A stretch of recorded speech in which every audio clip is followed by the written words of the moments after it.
Okay, I'm starting where we stopped last week, which is bin Laden's a guest in Afghanistan, and he's not a very good guest. He's continuing to issue fatwas, and now he's really done it. He's blown up a couple of embassies in Africa. This results in some negotiation between the Taliban foreign minister, who mentioned, hey, a trial by an Islamic court from 3 Muslim countries would be okay, and then he should be punished. Or we could put him under the supervision of the Organization of Islamic Countries. Both those suggestions were rejected, but the Taliban was willing to talk about it. He was kept at arm's length. He was a bad guest. By 2000, Omar was quoted saying he wanted to get rid of him. And no wonder the Pashtuns and the Saudis were from totally different socioeconomic classes. The mullahs were impoverished, rural people, and the Arabs who made it all the way to Afghanistan from Arabia were wealthy. And they were interested in revolution in their home countries, and they were playing a global strategy as well. Some wanted to had an international goal of reestablishing a caliphate, which was the furthest thing from the Pashtun mind. But as we've learned in Pashtun Wali in the first couple of our sessions long ago, the tribal code makes it impossible for you to force a guest out of your home. That was at least the rationalization that they offered. But the Taliban foreign policy was not accommodating to the West. They supported international jihadists who had their own designs of their own.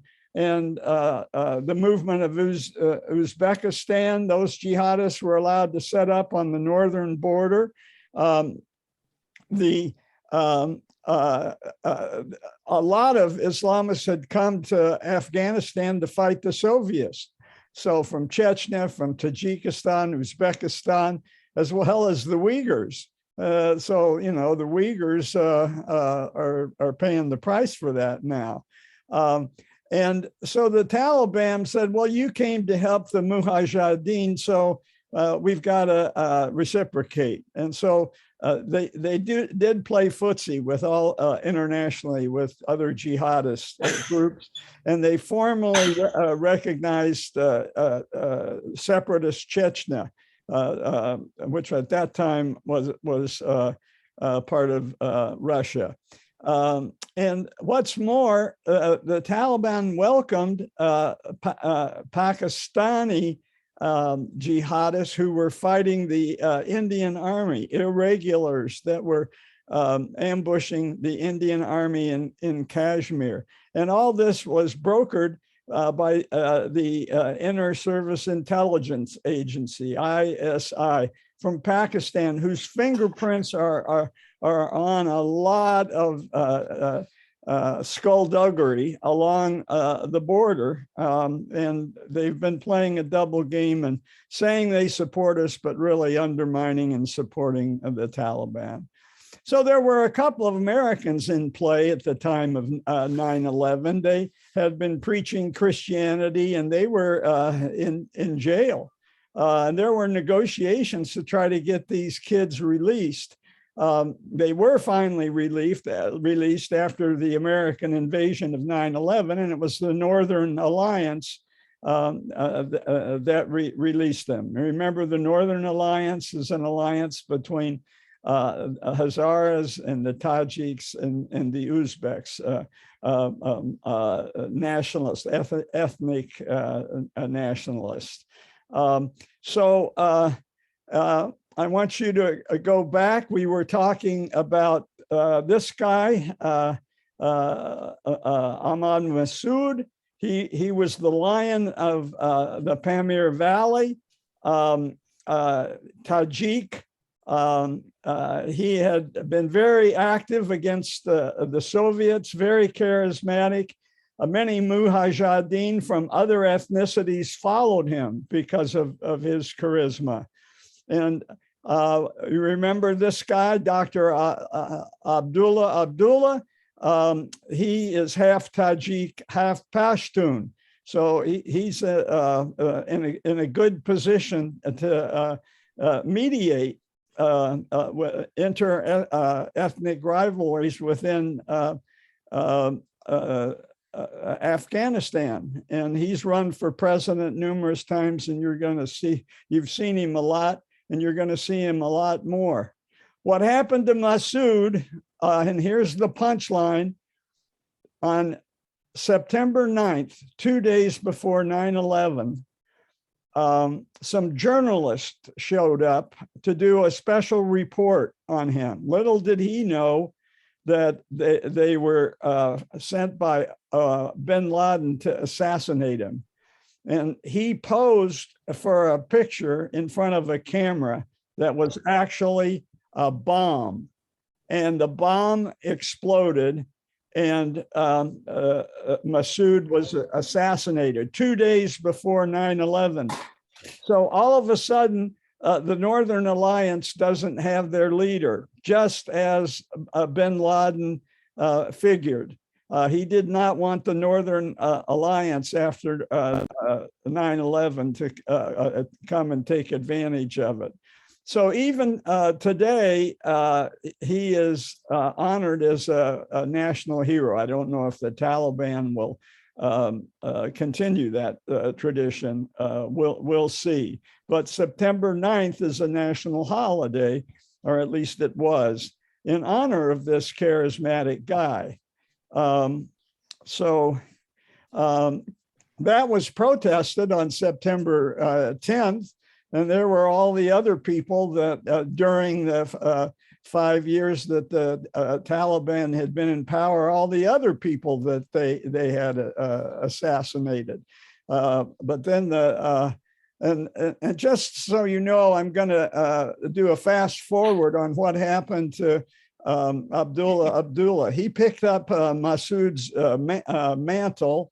Oh, really? Wow. And there he goes. He's all the way talking to Biden. He was co-president at the time. And even after Afghanistan fell to the Taliban, these three guys tried to form a peaceful transition. Hekmatyar, Karzai, and Abdullah. And here he is meeting with Xi Jinping. So he is well connected throughout the area. Even we may see him again. So end of the flash forward for Abdullah. Back we go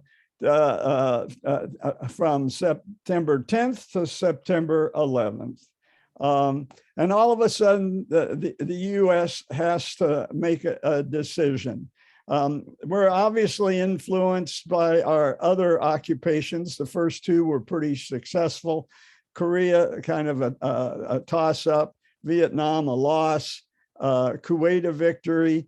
Iraqi Kurds, we go into the details of that.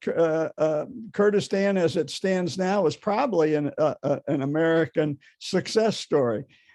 Afghanistan, obviously, but the biggest mistake of all was Iraq, and you'll see how that plays into the timeline. So quick victory, even though the Northern Alliance was grieving, and they had enough of a backup team to help the American Special Forces take over the country right away. A conference in Bonn, endorsed by the Security Council, and the leader they picked was ideal. He was the right man at the right time. He's from the Southern Pashtun. And he took the oath of office. Now, it's not going to turn out well, but there was no better decision than Karzai. He checked all the Pashtun boxes.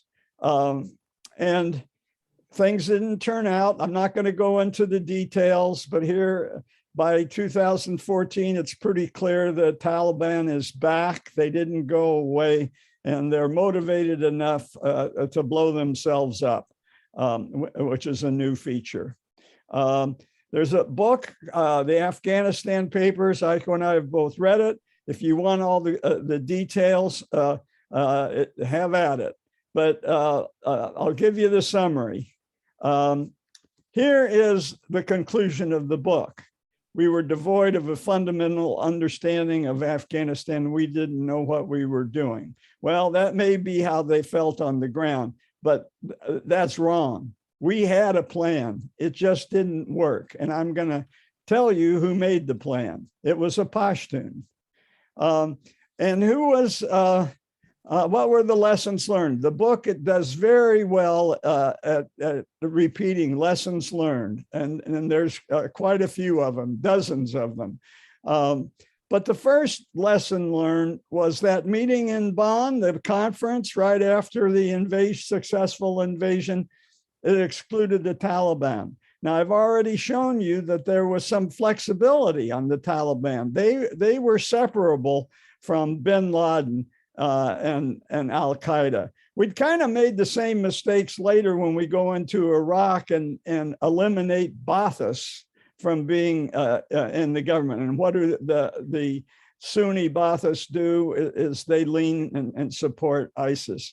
So that's a mistake that we've made. And who knows how much you should cooperate with the people that you've conquered. We've learned in our book that Alexander the Great was very good at incorporating conquered people into his empire, as were the Romans. The Greeks were terrible, and that's why their empire lasted a decade. And it seemed at that point that Taliban was history. So they should have been included from the very beginning. That's one of the main lessons learned in the book. Now, who was responsible for this? Who was this Pashtun that bought into this? This is the guy I'm going to focus on. It's probably unfair to him because there were a lot of other factors in the American occupation, but he, every step of the way, personifies, I think, America's flawed plan. Right away, he's appointed an advisor at large. There's somebody else who's the ambassador, but he's everywhere, and is above the org chart, above the U.S. ambassador. And he and Karzai bond. And they ate together every day for a couple of years. And Karzai came to lean on him for his support. So who was he? He was born up north. He went to high school in Kabul, and he was joined the American Field Service while he was in high school. This is a program I know very well. I was in charge of it at my high school in Indianapolis, and we had foreign students on two levels. Some foreign students came for a whole year, a select few, but every summer, busloads of American Field Service students from all over the world went from city to city. And it was, when I was a senior, it was my responsibility to hook them up with homes to stay in. So he came for a whole year to Cerros, California. That's where Cerros is. He went to the American University in Beirut for both his BS and his master's. And then he went to the University of Chicago for a while, emerged from there and got a professorship of political science at Columbia, stayed there for 10 years. But then he worked very closely when the Soviets invaded his home country in the Carter administration, was supporting the Afghan Mujahideen. You can argue that was a mistake. But Reagan doubled down on it, as we learned, and all of a sudden we're along with the Saudis are supporting Mujahideen. Turns out that wasn't a very good idea. In the 1990s, he goes and makes his fortune as a private consultant. Given his contacts in Afghanistan, Chevron wanted to build a pipeline from Turkmenistan through Afghanistan to Pakistan. He no doubt got paid well for that. And he also did a gig at RAND, turning out influential position papers, white papers. Now, here's the important thing. He signed a letter, the Project for a New American Century, to Bill Clinton in 1998, calling for the removal of Saddam Hussein. This is before 9/11. Why did he do that?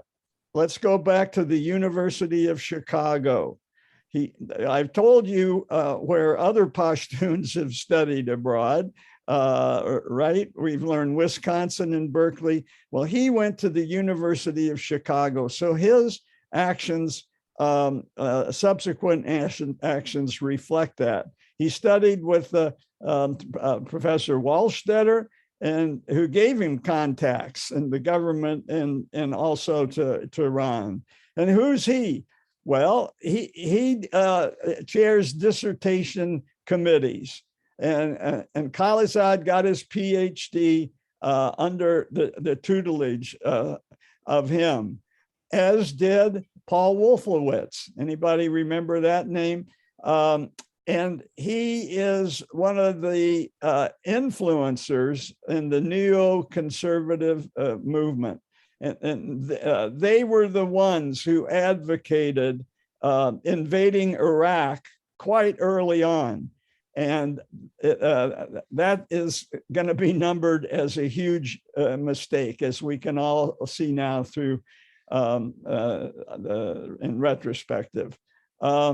So he had come up with a position paper, though, that I'm going to call mistake number 2. His doctrine was that the U.S. has to be capable of fighting 2 major wars at once.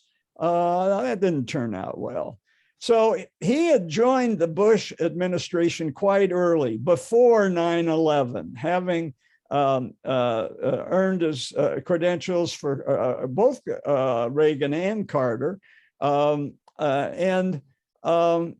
His point of view before 9/11 was, hey, we got to do something about the Taliban. So maybe he was thinking about an invasion before 9/11. So Condoleezza Rice liked him and made him her special assistant. She was National Security Advisor. And then after 9/11, he became Bush's special envoy to Afghanistan. And then in 2003, he became the ambassador, where he oversaw the drafting of the Constitution. He was involved in all the Loya Jirgas. He's a Pashtun. He knows how the country works, purportedly. And he had this tremendous rapport. This may be a mistake. The former King Zahir, we all remember him. Last we saw of him, he went into exile in Italy after his cousin deposed him and created a republic. And it was considered that he would be a good head of state. He's 87, and the Pashtuns said, yeah, he would be a good symbol to at least put the Pashtun majority back on sides. And they voted to support him, but the United States blocked him. It must have been Khalilzad that was behind that. And when that was blocked, the Pashtuns suspected that it was the influence of the Northern Alliance within the Karzai government. So here already you see some tension between the Pashtuns and the northern ethnic groups. Here he is. Zahir did make it to the inauguration. And Khalilzad always had Iraq on his mind because of his neocon background. He'd signed the letter, we got to get rid of Saddam all the way back in the 90s. And Bush, recognizing that, even though he had a portfolio in Afghanistan, also made him the ambassador at large, looking forward to a post-Saddam Iraq. So invasion was never far from these people's minds since they signed the letter in 1998. And finally, in June 2005, after Iraq had been invaded, he moved and became the ambassador to Iraq itself. Here's a Pashtun who should be in Afghanistan, helping other Pashtuns get organized, reaching out to other ethnicities, and having lunch every day with Karzai. He abandons Afghanistan because of his ideological commitment, arguably gained at the University of Chicago. So I'm calling that mistake number 3. So here he is with Rumsfeld. Here's Lloyd Austin, by the way. I didn't know much about Lloyd Austin, our current Secretary of Defense. So after doing all that, he was rewarded and made the ambassador to the United Nations. He replaced John Bolton, so he was very popular in comparison to cranky Bolton. But at that point, he opposed Iran nuclear development. He condemned Putin's aggression, which we're still dealing with.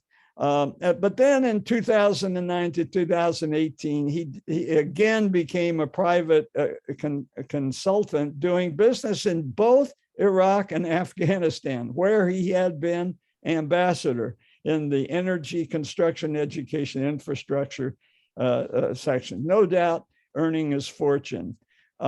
He returns. Trump administration brings him back to negotiate with the Taliban. Remember, he wanted preemptively to get rid of the Taliban before 9/11.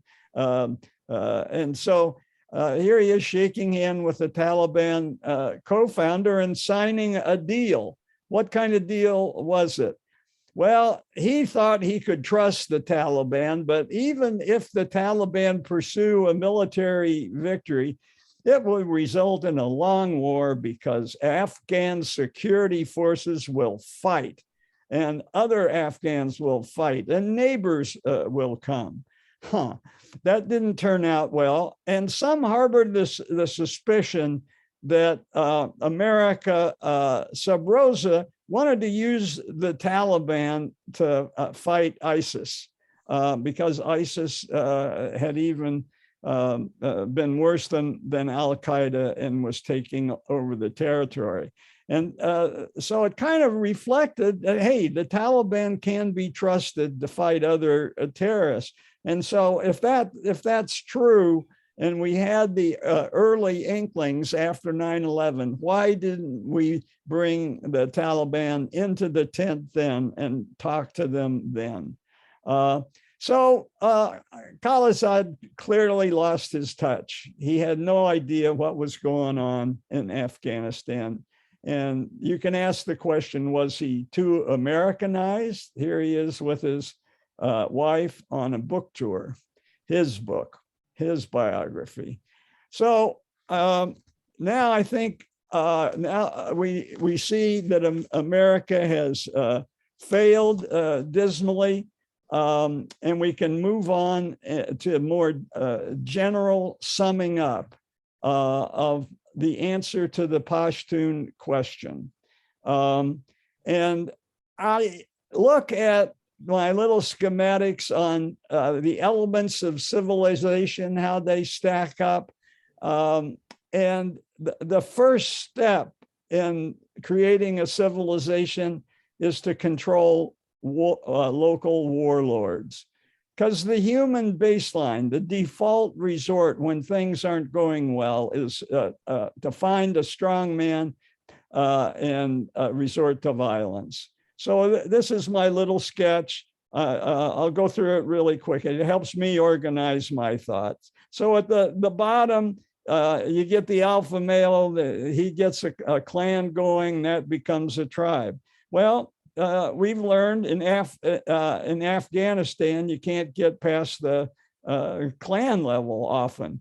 But I want to take, before I do Afghanistan, how this should ideally work. And I picked the Italian city-state. I know Ramsey would disagree because there wasn't an equal share of wealth. But that aside, they figured out how to overcome feudalism. They did have strong men, as we know, who came in and created some security, some police. Catholicism was flourishing and was often the subject of their art, though it was flexible enough for somebody like Leonardo to exist and thrive.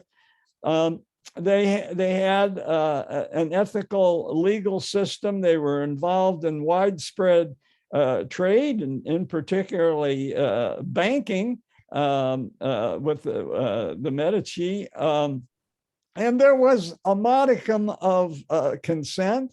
Sure, the elites pretty much controlled things, but there was a way to negotiate among them so that you didn't have to resort to violence. So consent can take on many forms, but if you just have an autocrat dictating, that stops the progression. But with this kind of system, you build on top of that reason, science. We know that the universities flourished in the Italian city-states. We went through all the new European universities, and they all started in the Italian city-state, with one exception. Oxford was fairly early, interesting outlier. And so on top of all this sturdy foundation, that's when the arts can flourish. So in my mind, this, to answer Juan Jose, your question on what civilization, here we are, and I'm going to say the Italian city-state. Now let's look at Afghanistan. Kind of got hung up on the clan system. Never reached the monarch stage until the 1700s, the Duranis. And they had a hard time holding it together among the Pashtuns.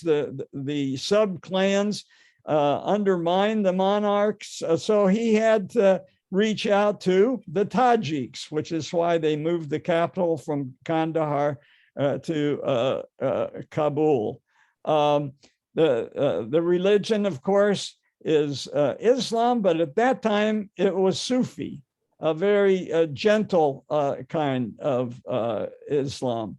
Did they have laws and ethics? Yeah, the code of Pashtun Wali was supplemented with some sense of other monarchical rules. Did they have trade and prosperity? Well, we're going to see something. You've already read something in your book. Kabul was on the trade route. And so, yeah, they had that possibility. And when they reached their peak, they even spread and made Peshawar their summer home. on the basis, because that was a trading mecca.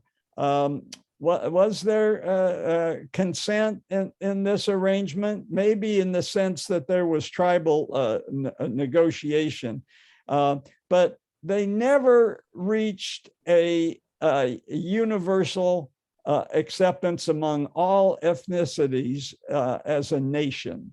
Not quite. And every person who's headed governments in Afghanistan have been Pashtun. So there's been some exclusion. There's two exceptions. If we have enough time at the end, we can talk about those two exceptions. So this is kind of where Afghanistan stops in its national development. And that's when you go back in, that's where you want to start your nation building. So this is chapter 2 in our Silk Road book.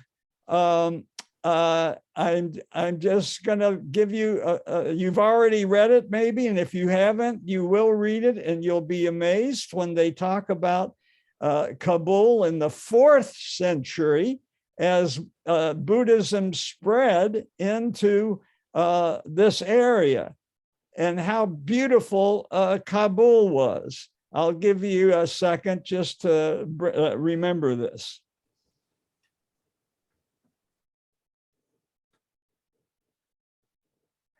So Buddhist ideas and practice were spreading, and it went from Kabul, because you remember up through, how does Buddhism leave India? Well, one of the first stops is going to be up through the Khyber Pass.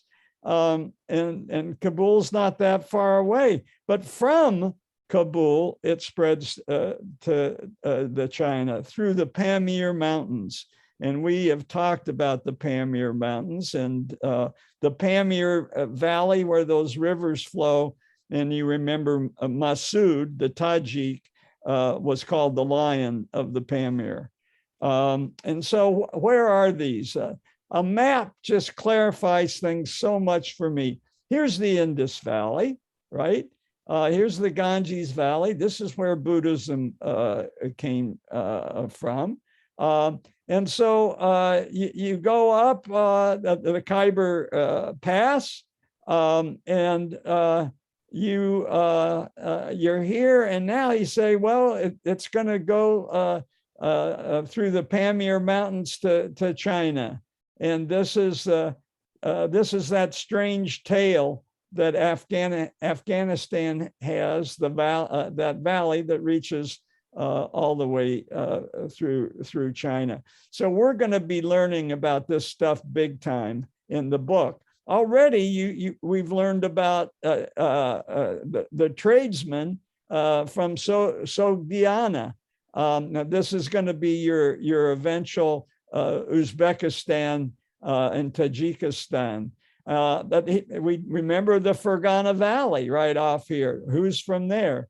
Babur, who was one of the non-Pashtuns to rule in Afghanistan as he came south as a prelude to his invasion down through the Khyber Pass to set up the Mughal dynasty.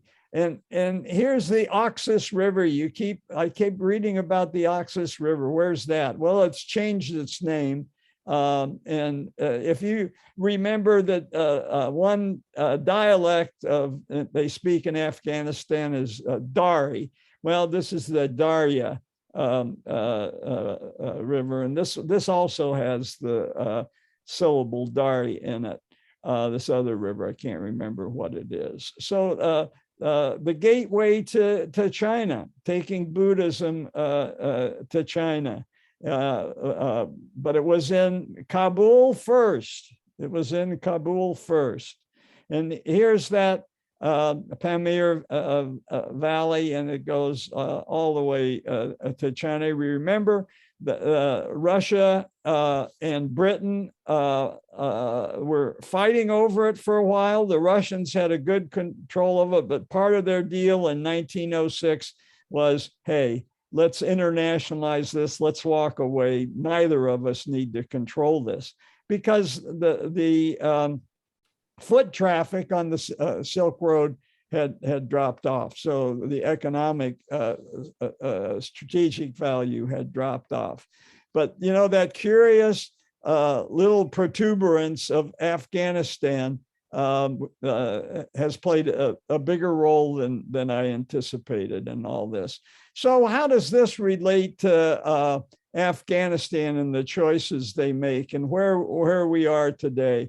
There's a different people who've come up with hierarchy of individual needs. This is Maslow. My only point here is at the base of his pyramid, like at the base of my pyramid, where if you don't have something better, you have warlords and violence. Here, the basic needs, in addition to surviving day to day, is security, safety needs, and all the other stuff that you build on top can't exist without safety.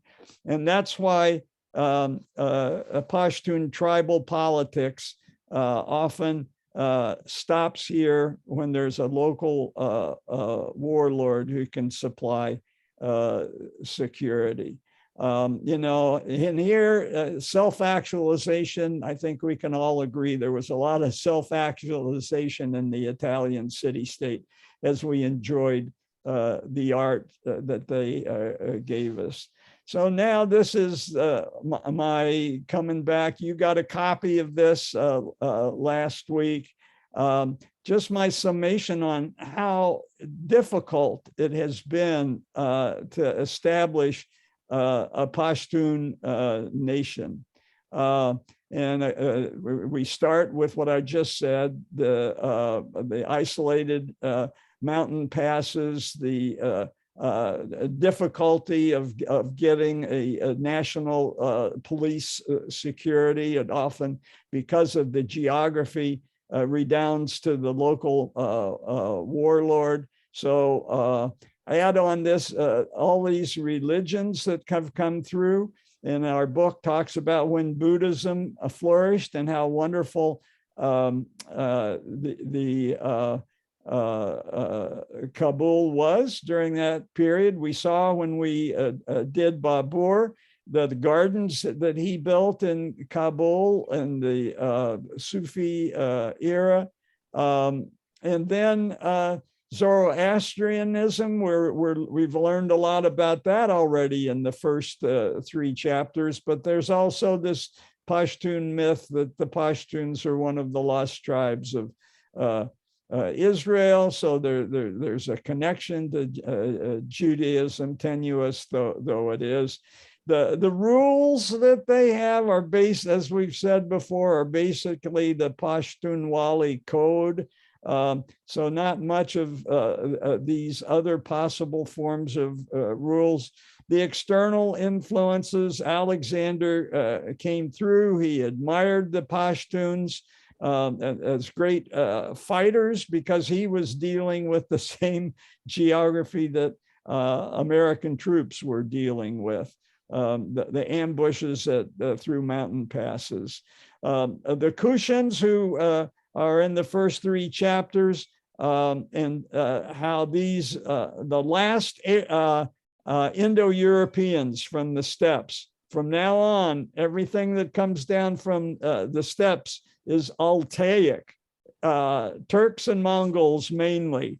And they're a fiercer bunch. And you have this linguistic gap, mutually totally unintelligible language base that gets in the way. And the Huns can be vicious because they don't understand a word of what anybody is saying, nothing familiar about it. We've learned the Persians coming from the east on a handful of, from the west on a handful of occasions. And the Altaic people again listed, and the Hindus. The Hindus never make it directly to subdue the Pashtuns, but the Sikhs do, and they steal Peshawar. And the Sikhs are a blend of Hinduism and Islam. And eventually, after Muslims discriminate against Sikhs, they join sides and shade more to Hinduism, and in fact become the palace guards for Indira Gandhi, which didn't work out well, as you'll remember. Invaders, we've learned about in the second chapter about the Sassanians and how they at first represented Zoroastrianism, but then Christianity in the period before Islam is developed. Later on, the Safavids, when Shia is developed, we've learned the Tajiks and Mongols have invaded and taken over. The Uzbeks briefly, but not for very long and not very deep. Bukhara, we'll be learning about Bukhara in later chapters. The Punjabs, the Sikhs from the Punjab invaded. We know the Russians, the Brits, and your and my tax dollars. Reformers, a lot of reformers. Wahhabists have gained control and some influence over Mughal clerics, the Sikhs, Zoroastrians, the Marathans. Hindu never got that far north directly, but they certainly dabbled around in the mountains as insurgent groups in the early Emir days. That was a surprising finding. The Shia, the Deobandi, the most recent and more nationalistic form of Islam, formed against the British when the British came in and threw out the Mughals. Similar to the development of the Wahhabist influence in Saudi Arabia. And so the reform rules, they've been subjected to our democracy. The Russians gave them a dose of socialism. And now the Taliban has introduced Sharia law, and even the globalist jihadists, the idea of a caliphate. And then you just have the brutal self-interest, and they possess the Khyber Pass, a very strategic area. So you're going to have a lot of people passing through. Russia's push to the south because they were tired of the being victims and taking a prisoner as part of the white slavery. China has had an influence indirectly, but mostly in the Tang dynasty. I'll have a map to show you in just a second. And then Pakistan and India dabbling around, mucking around, screwing things up in Afghanistan. So what about the future? As far as I'm concerned, the basic question is it going to be dictated by spiritual or material needs? The spiritual, the religion, the Saudis are playing the great game there with all their madrasa. We enabled that, but it's not brand new. We know back when the Marathas were pushing the Mughals north, threatening them from the south. Wali Lula reached out to al-Wahhab. They were contemporaries. What do we do? And the basic thing, double down on fundamentalism. So you had that influence early on. But how about the material game, the new great game?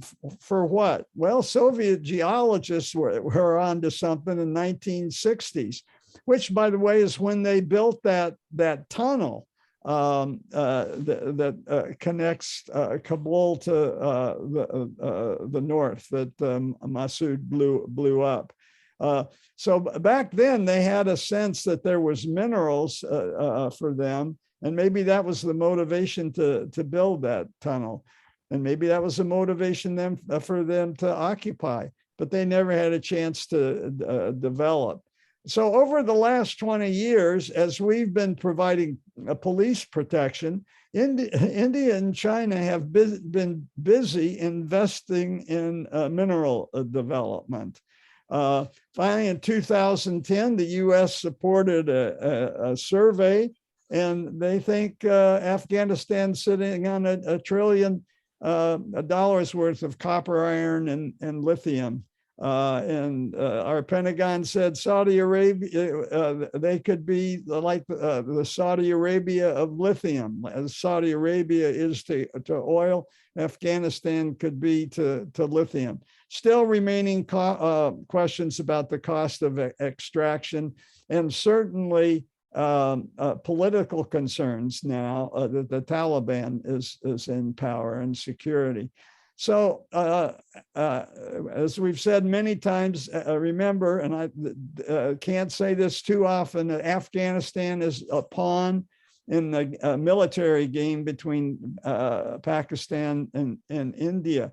And Pakistan dreads a two-front war, and they were horrified when India won the mining rights to develop the huge iron ore deposits so they can make weapons to fight Pakistan.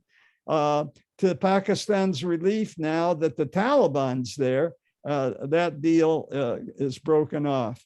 But here's the final point I want to make. It's all about China, folks. They're doing Belt and Road Initiative. They've got a deal with Afghanistan. The Tang, it's not unprecedented. The Tang hegemony covered this wide area. Tang were in power for 300 years. Could they duplicate it?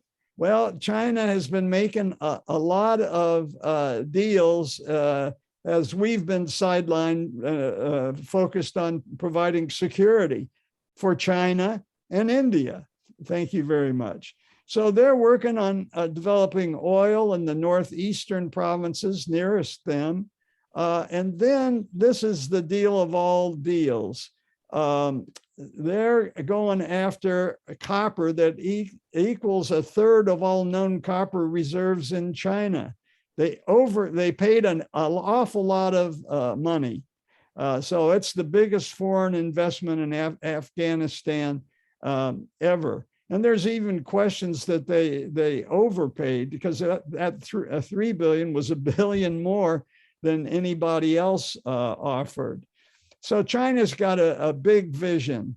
They've spent more investing in extracting Iraqi oil. Now, this is Iraqi oil than Americans have. So they're taking surprising risks to develop commercial gain. And one big sweeping agreement, I'll just focus on this one agreement because it's so interesting. The question was, have the Chinese overpromised? So this is the metallurgic group visiting central Afghanistan. Their geologists know there's a lot of coal and copper. So they're going to build a 400 megawatt generating plant to power both the copper mine and nearby Kabul. which is now prone to blackouts. So, and they'll dig a coal mine to feed the generator. And then they'll build a smelter to refine the copper oil. And then a railroad to carry the coal to a power plant, and then from the metals on back to China. They're also going to promise to build schools, roads, and even mosques.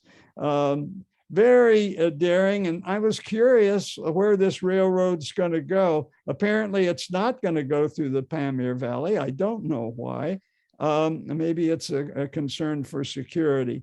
But this is where they're planning through Uzbekistan and Kazakhstan. And let's hope Kazakhstan stays peaceful. They hope it does. So that's where that railroad's going to go. So the Taliban, they might be going to cause China problems with their Belt and Road Initiative. In Pakistan, they've got a economic corridor. I'll show you the map in just a second.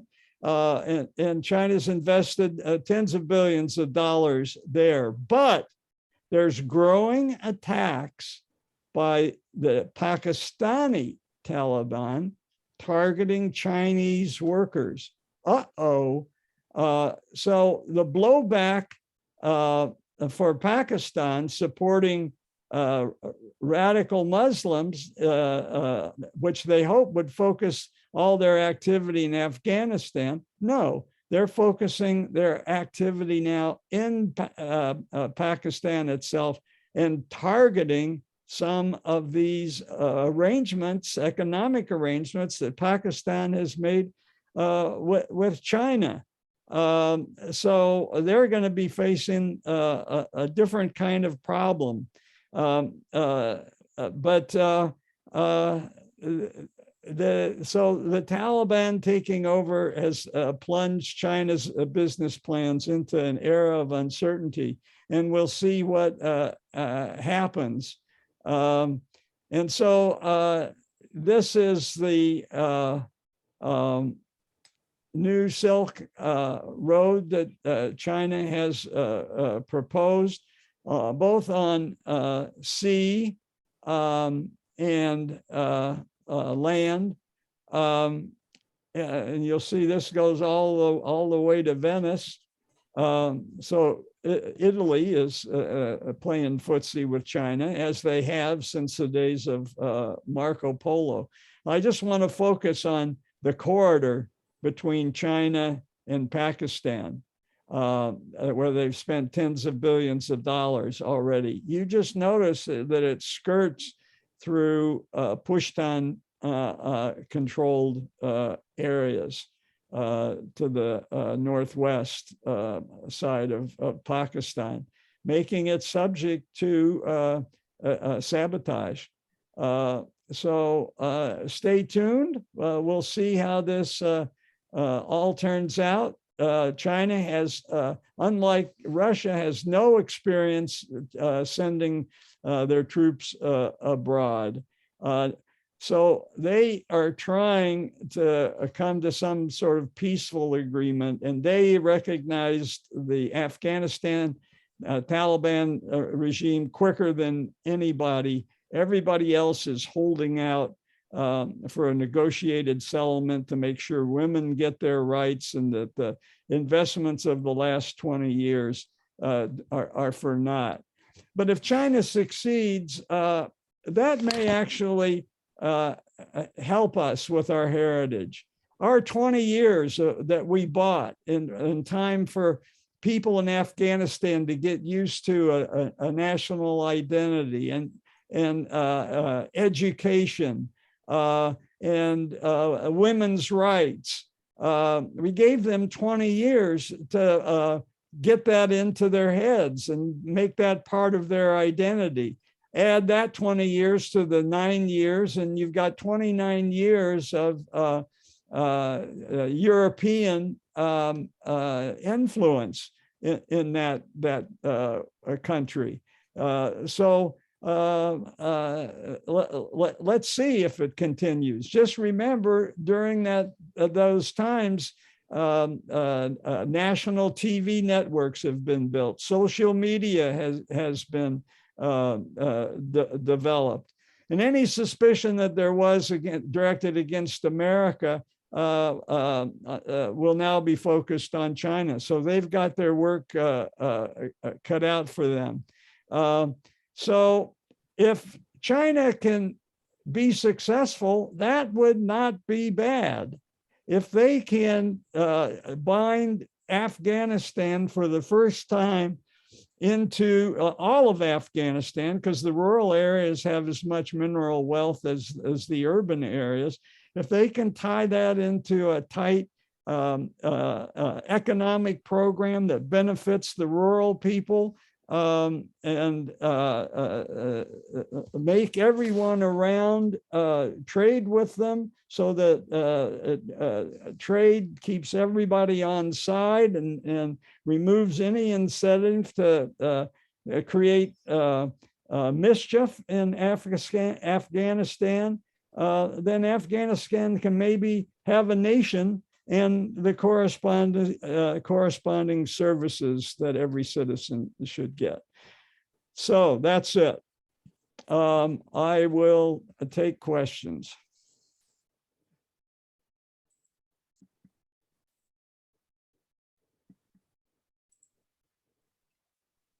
Where is China getting all the money to do all of this? Us. From Amazon. Amazon. Walmart. Walmart. Yeah. Yeah. Really? Yeah, we're the yeah, biggest. no, Aren't we? no. Is this Buy all right, the John? shit. We're still the biggest debtor nation to China.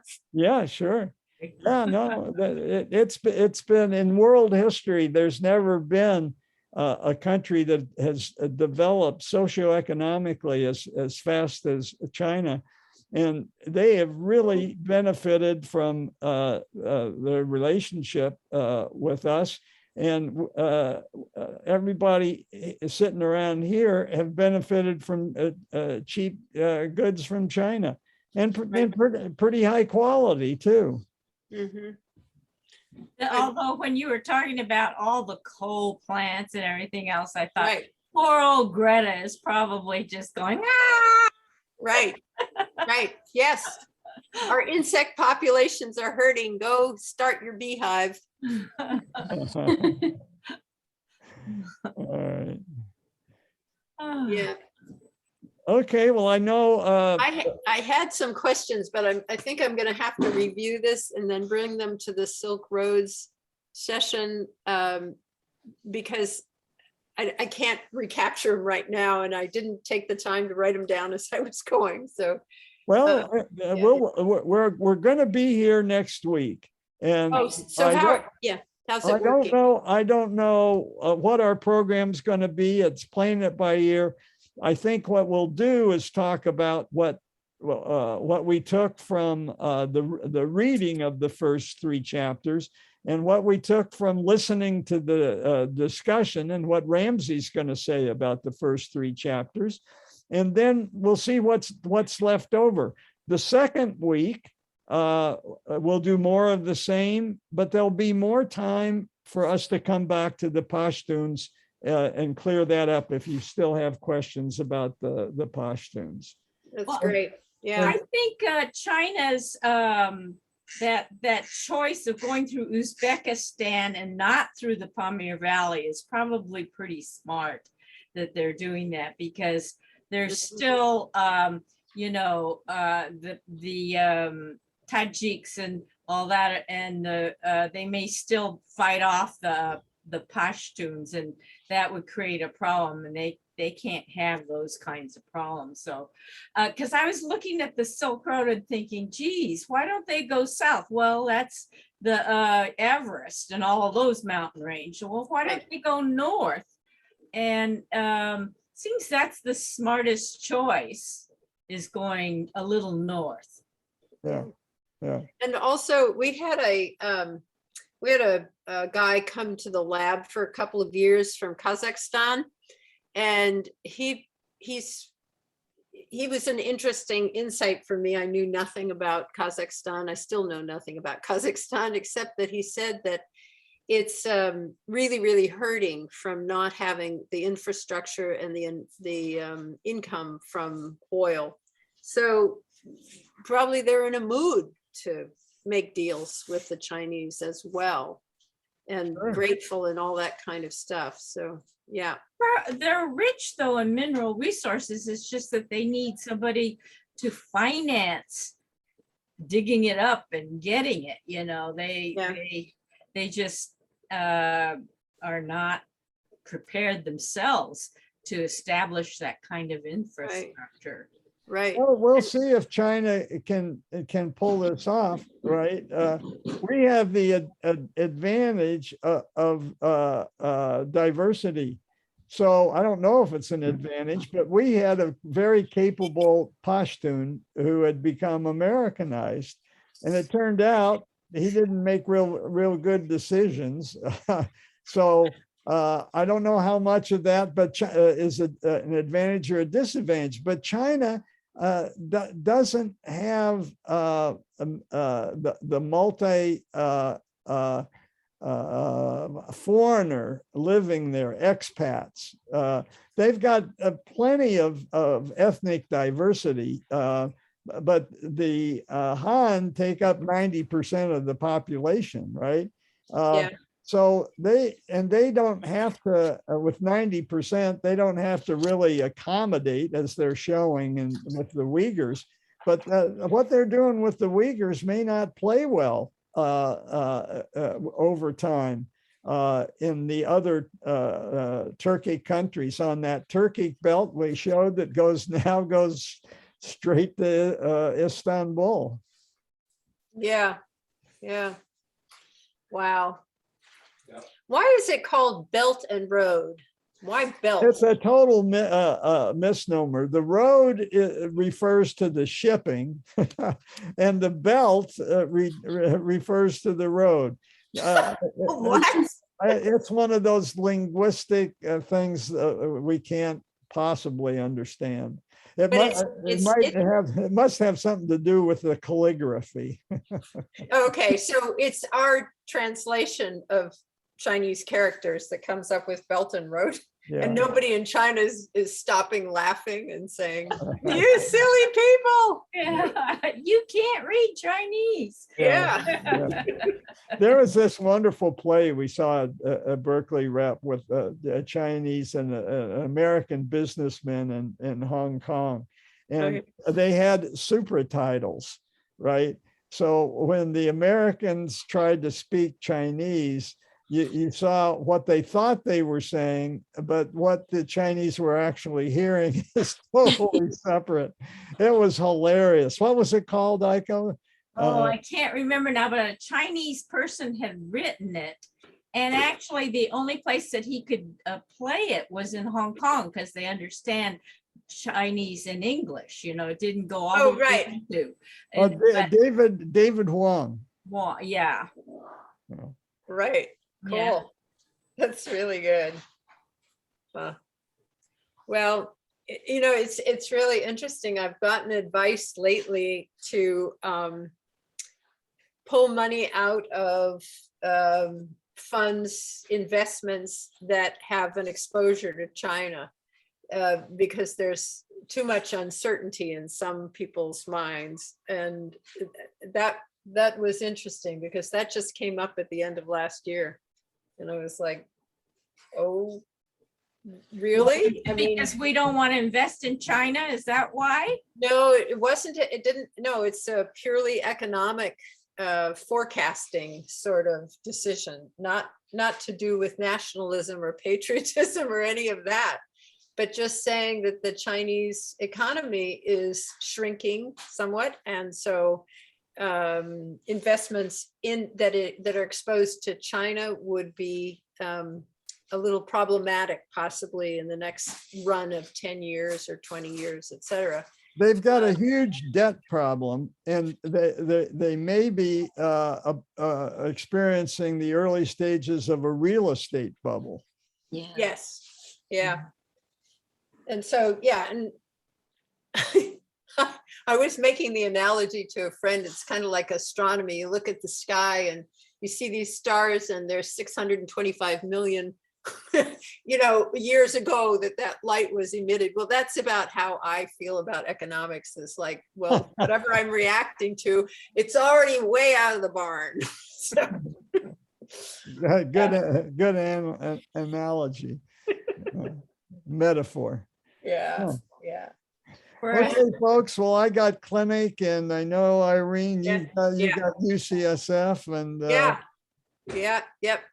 Yep. So, bye, everybody. see you. Bye.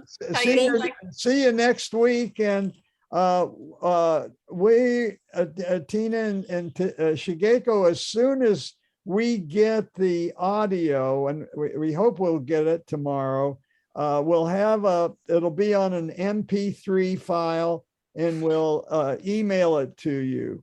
So you will have experienced at least part of the discussion that the rest of us will have experienced. Oh, that's great. Thank To you. be able to do. That'll be Oh, great. Yeah. Yeah. To see it again. Hey, Irene, before you take off, is the UCSF thing, is that No, that's Thursday. Today I have a different thing